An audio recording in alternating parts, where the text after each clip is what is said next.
ভাইয়া কান্না করছিলেন নাকি? কান্না করছি কি, এটা তো আবেগই, তাই না? এটা আমাদের সিলেটের আবেগের বিষয়।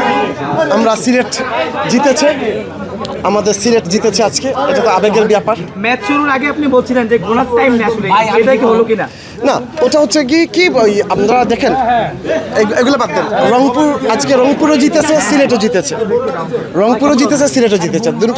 দুটা টিম অনেক ভালো খেলেছে এবং আমি মনে করি আলহামদুলিল্লাহ এই খেলার মধ্যে আমাদের সিলেটের মানুষের মনোবল আরো বাড়ছে, আমাদের সিলেট জিতেছে। লাস্ট বলটা আসলে কেমন লাগছিল আপনার? লাস্ট বলটা যখন ছিল তখন আমি ফিল করছি যে আমাদের সিলেটের সব মানুষগুলো সজদার মধ্যে ছিল এবং সেটা আল্লাহ প্রদত্ত আল্লাহর কুদরতি রহমত থেকে এসে আমাদের সিলেটের ইজ্জত আল্লাহ রক্ষা করছে।